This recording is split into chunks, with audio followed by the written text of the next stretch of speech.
इस कड़कती ठंड में अगर मर्द किसी शादी फंक्शन में जाता है तो वह गर्म कपड़े, गर्म मोजे, स्वेटर, मफरल, जैकेट, गर्म पजामा, गर्म पजामी, गर्म फलाना और गर्म ठिकाना पहन के जाता है।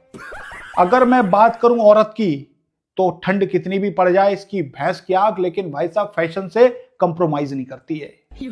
ये वही अपना सिल्क वाला sleeveless party wear high heels के साथ पहन के जाती है और पूरे शादी फंक्शन में भाई साहब नाक से मुंह से ऐसे धुआं निकालती फिरती है जैसे कभी अंग्रेजों के जमाने में कोयले वाला ट्रेन का इंजन धुआं फेंकता था। और कुछ औरतें तो ऐसी होती हैं जो विंटर कलेक्शन के नाम पे अपने कानों में ऊन का झुमका पहन के जाती हैं। उनको लगता है कि साला ये ऊन का झुमका इनकी सारी सर्दी रोक लेगा। दिसंबर जनवरी के महीने में भी भाई साहब ये सिल्क वाली जाली वाली पार्टी वियर स्लीवलेस ड्रेस पहन के सेंटर ऑफ अट्रैक्शन बन जाती हैं।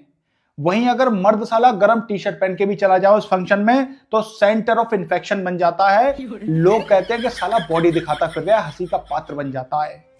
ये कितनी भी कपकपाती हो, लोग इनसे पूछे कि भाभी जी ठंड लग रही है तो कहती है हाँ पहले जैसी ठंड कहाँ रही अब दिसंबर जनवरी में। कितनी भी कपकपाए, कितनी भी ठंड लग रही हो इसकी भैंस की आग, लेकिन शादी में खाना खाने के बाद आइसक्रीम जरूर खाएगी। लड़की की शादी में बारात आने से पहले मोहल्ले बस्ती को खाना खिलाया जाता है तो उसी मोहल्ले के अंदर लड़कों की एक ऐसी टोली होती है जो उसी पंडाल में 2 बार खाना खाती है।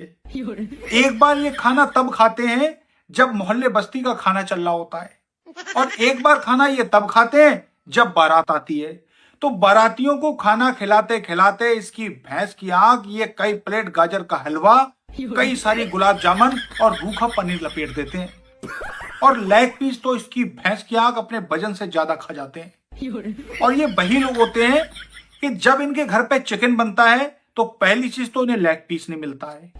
अगर धोखे से इन्हें लेग पीस मिल जाए तो मेरे भाई चाप चाप के लेग पीस खाते हैं ये।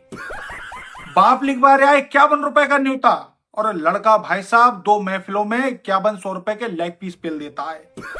और जहां न्योता लिखवाया जाता है ना वहीं मंडराता रहता है तो वहां पर पान और मिश्री सौंप तो छोड़ता ही नहीं है।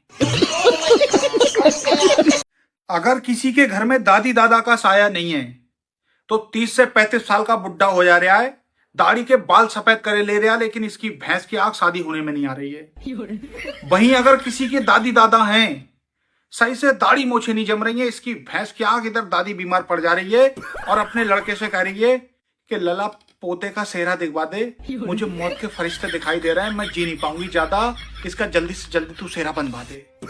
तो भाई साहब अपनी माँ की खातिर उसका लड़का 4 लोगों से कहता है कि यार कोई अच्छा रिश्ता हो लड़के के लिए तो बताना।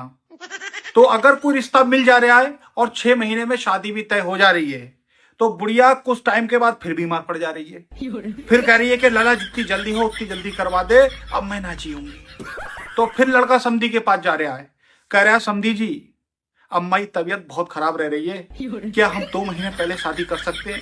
तो समधी जी कहते हैं लड़की आपकी है, जब चाहो तब ले जाओ। तो भाई साहब ये बुढ़िया 4थे महीने में ही शादी करवा दे रही है।